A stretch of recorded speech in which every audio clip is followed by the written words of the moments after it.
पता है प्रॉब्लम क्या है?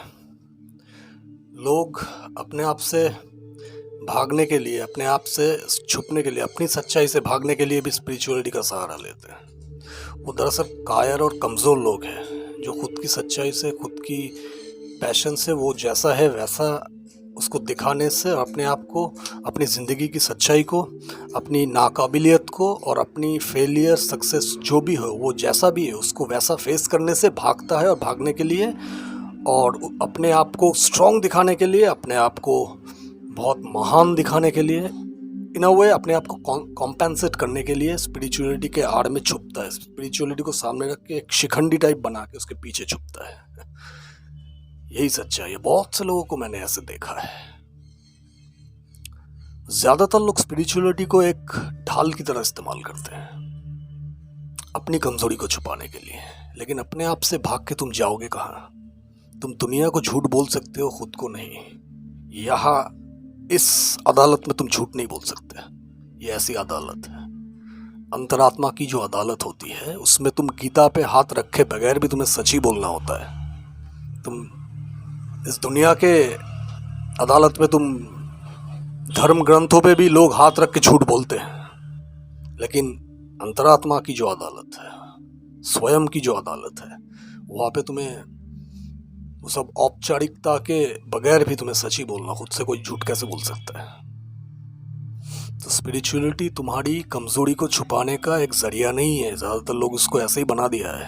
और तो बहुत से गुरु, फेक बकवास गुरु भी ऐसे अवेलेबल है मार्केट में, स्पिरिचुअल सुपरमार्केट में, जो उसको ज़्यादा इंडल्ज करते हैं, तूल देते हैं उसको, उन सब चीज़ों को। ठीक है, करते रहो, कोई बात नहीं, ऐसे चलता है उसका, क्योंकि उसका धंधा चल रहा है वैसे।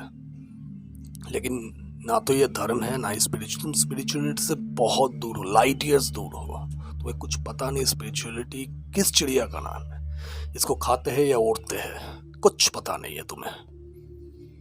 तुम अपनी कमजोरी, अपनी नाकाबिलियत, अपनी फेलियर को छुपाने का एक तुम्हें माध्यम मिल गया है स्पिरिचुअल। दुनिया भर की चीज़ों का परीक्षण करने के बाद हर फील्ड में अपने आप को फेलियर पाके, वो स्पॉइल ब्रैट होता है, बाप के पैसे पे जीने वाला या जीने वाले लोग, अचानक स्पिरिचुअलिटी में टर्न अप हो जाता है। उसके एक बहुत बढ़िया माध्यम मिल जाता है कॉम्पेंसेट करने का खुद को, खुद की कमजोरियों। लेकिन स्पिरिचुअलिटी की शुरुआत ही ऐसे होती है, बिल्कुल उल्टा, बिल्कुल उल्टे तौर पे होती है जैसे तुम स्पिरिचुअलिटी को इस्तेमाल करते हो। लेकिन स्पिरिचुअलिटी का माध्यम, उसका होना ही बिल्कुल ऑपोजिट है। तुम्हें सबसे पहला स्टेज ही अध्यात्म का या स्पिरिचुअलिटी का ऐसा होता है कि तुम्हें अपने सच्चाई में उतरना पड़ता है। वो पहली सीढ़ी है। तुम जो हो बिल्कुल वैसा होना होता है, अपनी सच्चाई को एज इट इज फेस करना होता है, उसके साथ जीना होता है। सत्य के साथ, अपनी सच्चाई के साथ रत्ती भर भी कोई टस से मस नहीं हो सकते तुम। उसको कॉम्प्रोमाइज कभी नहीं कर सकते, किसी भी हाल में नहीं कर सकते। चाहे कुछ भी हो जाए, तुम कॉम्प्रोमाइज नहीं करोगे अपने आप से।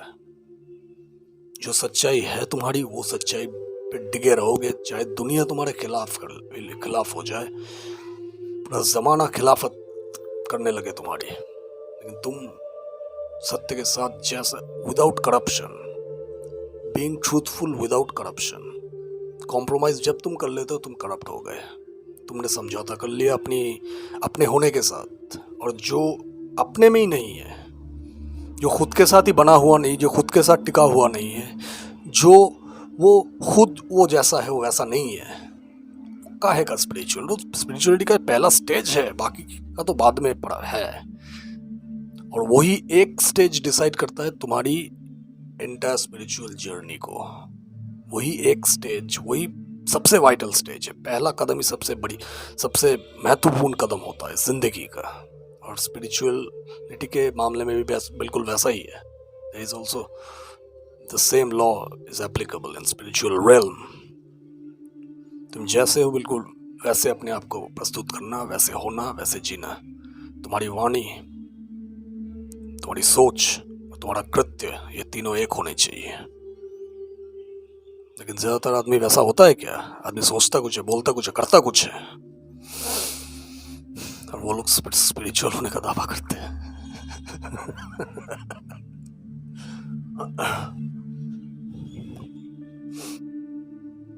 किसको झूठ बोल रहे हो? अपने आप को, अपने आप को झूठ बोल रहे हो।